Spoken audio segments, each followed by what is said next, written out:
Hello, my name's Professor Kevin Hardy, and in this presentation we're going to look at some aspects of problematic hypoglycemia.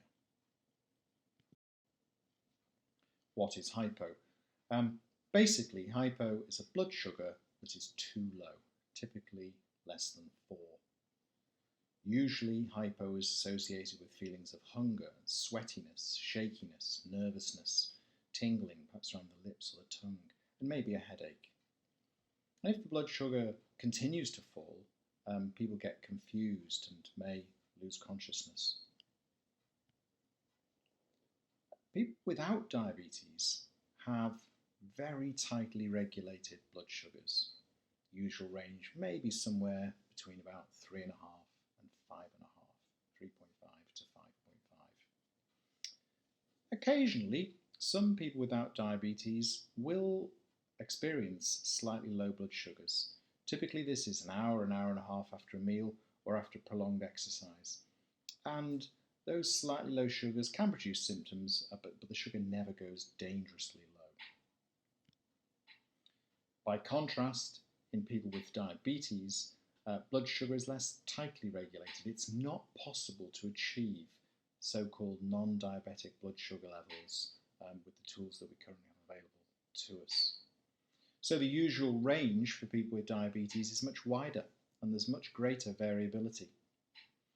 Sugars will go low more frequently, and untreated, the sugar can continue to fall and become problematically low.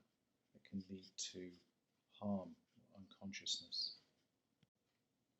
Now, if we look at the typical blood sugar ranges in different groups of people, what we notice is that they will experience the symptoms of hypo at different blood sugar levels.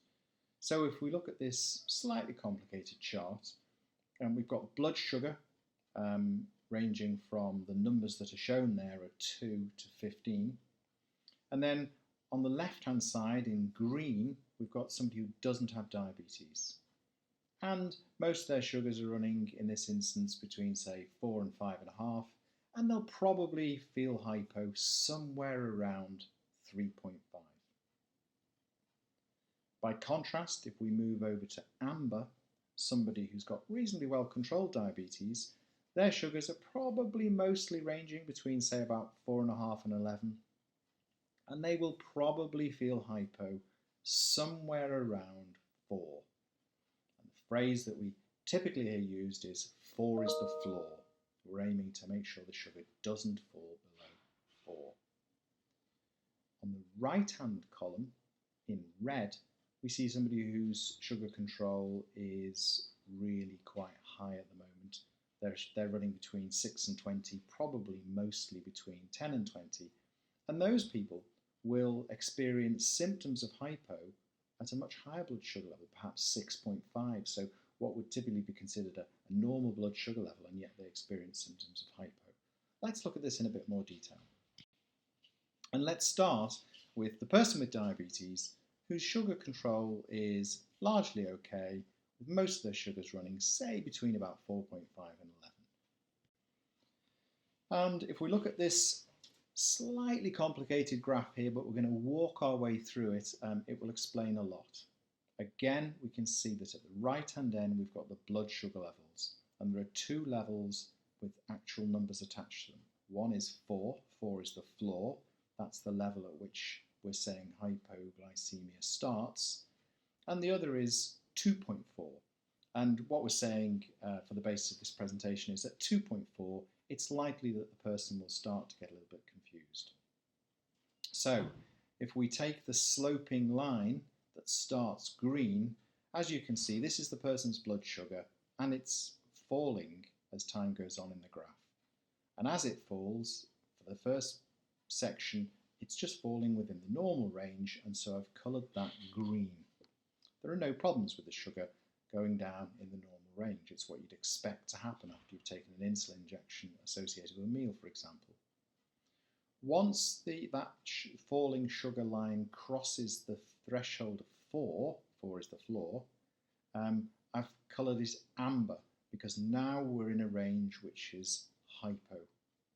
So the blood sugar's fallen below 4, and in this person they then start to experience symptoms of hypo: shaking, sweatiness, hunger, tingling, perhaps a headache. If they don't do anything about those hypo symptoms and the sugar continues to fall, at some point, let's call it 2.4, they start to become confused. And so now I've turned the line red. And once they're confused, it's a problem, because the confusion itself means they won't necessarily take the right action to deal with the hypo. So, key message number 1 then is it's almost impossible to avoid all hypos if diabetes is well controlled. Minor low blood sugars should be treated promptly. And after a minor low blood sugar, I'd recommend that you monitor your sugars more closely for the next 24 to 48 hours. More about that in a bit. Bad hypos are bad. And in fact, they are our number 1 priority. We want, as far as we possibly can, to avoid major hypoglycemia. Now let's look at a second person, and this person's sugars are running much higher, maybe mostly between 9 and 20, and as I've already suggested, they will start to feel symptoms of hypo at a much higher blood sugar, say 6.5. So on the face of it, their blood sugar is normal, but they're experiencing symptoms of hypo. If we view this on that same graph again, same thing. On the left-hand side, we've got the blood sugar levels, and this time I've marked 2 blood sugar levels, 6.5 and 2.4. Otherwise, the graph is exactly the same. But the point is that as the sugar falls within the normal range, green, once it crosses that amber line, which for them is at 6.5 because their typical sugars are running so high, they start to experience the symptoms of hypo. So they're feeling shaky and sweaty and hungry and maybe a bit headachy, despite the fact that their sugar is perhaps only 5. If the sugar continues to fall, much as in the first example, when it crosses about 2.4, the likelihood is that that person will start to become confused. So the second key message then is that if your sugars have been running high for a period of time, and by high I'm talking maybe 10 to 20, you will experience hypo at higher than normal blood sugars. To reset the blood sugar level at which you feel hypo, the aim is to gradually improve blood sugar control. If your sugars have been running between 10 and 20, and overnight we take them down to run between, say, 4 and 7, you're going to feel hypo, and it's horrible, and you won't like it. So we don't want to do that. If somebody's sugars are running between 10 and 20, we want to ease them down over a couple of weeks so that we gradually get to where they need to be. And in doing that, the threshold at which the person feels hypo is gradually reset down so they don't experience those horrible symptoms as their sugar control improves. In fact, it goes so far as to say, avoid abrupt changes to blood sugar control. Much better to do things gently, do things gradually. Let's look at another example now. This is somebody who's got extremely tight blood sugar, that same old graph that we looked at previously again. Here we've called it hypoglycemia or Hypo Unawareness. Same thing on the left-hand side, blood sugar levels. This time I've marked 4 as being normal, 2.4 as being the level at which the person becomes confused. And because of their extremely excessively tight blood sugar control, 1.5 is the level at which they develop symptoms of hypo. So if we follow the sloping line, first of all it's falling within the normal range, so it's green, no problems at all. And then it crosses the threshold, the typical threshold for symptoms, which is 4. But in this person, they don't experience symptoms, so they don't know the sugar's gone too low. And it keeps falling, and then it crosses 2.4, and they start to become confused. And then maybe at 1.5, they get symptoms. But the trouble is, they're now confused. So it's very likely they won't correctly interpret the symptoms. So the person with hypoglycemia unawareness as a result of excessively tight blood sugar control, or sometimes as a result of recurrent severe hypos, experiences symptoms at a level below the level that they're getting confusion, so they can't interpret the symptoms and they're less likely to protect themselves. And this is why hypo unawareness is such a problem.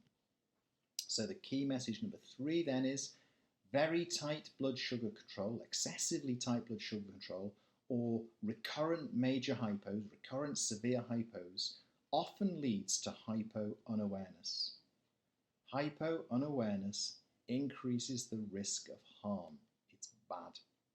To restore awareness of hypo, we must run the blood sugars high for a period of weeks and avoid any hypos during this period.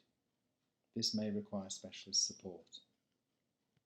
So, the story so far. The blood sugar level at which we feel hypo varies. For somebody who doesn't have diabetes, it might be around 3.5, very roughly around 3.5. For somebody with good blood sugar control, they're probably going to start to experience symptoms of hypo at about 4. For somebody with very high sugars, they're probably going to experience symptoms of hypo at a rather higher blood sugar level, maybe 6.5. And for somebody with very tight blood sugar control, excessively tight blood sugar control, or after bad hypo or recurrent severe hypoglycemia, they may well have experienced symptoms at sugars less than 2.4, that is, at sugar levels when they will already be confused. And that leads to 4 important messages. Have one hypo and you're more likely to have another one in the next day or 2. That's a fact. So you have to be particularly careful to avoid hypo after you've had one, particularly bad hypo. The second important message is that if you do have a second hypo, you will likely get fewer symptoms and they will probably occur at a lower blood sugar level, which obviously means you've got less warning and the warning's coming later, so there's less time to protect yourself before you become confused or lose consciousness. Multiple hypos can lead to hypo unawareness. That's message number 3. And message number 4 is hypo unawareness increases the risk of harm and unconsciousness. We want to avoid it if at all possible. So what can we do? Well, message number 1, if you have a hypo, treat it immediately with fast-acting sugar and then take some longer-acting carbs. I'm not going to go into the details of those things here and now, they're covered elsewhere. If you have a hypo, monitor your sugars closely for 48 hours after a bad hypo. And run your blood sugars higher, maybe between 6 and 12, for 48 hours after a bad hypo. So if you have a bad hypo, watch your sugars closely and run them higher between about maybe 6 and 12. Recurrent bad hypos are bad. Monitor blood sugars closely until you've been hypo-free for perhaps 4 weeks. Run blood sugars higher, again maybe between about 6 and 12, and again until you've been hypo-free for about 4 weeks. And if in doubt, seek specialist support. So the concluding thing is then, we want to avoid recurrent bad hypos. And if somebody gets them, we want to stop them. And the way to stop them is to run the sugars high and monitor intensively and prevent all hypos for a period of time, which I've called 4 weeks. And that's the end of this presentation. Thank you.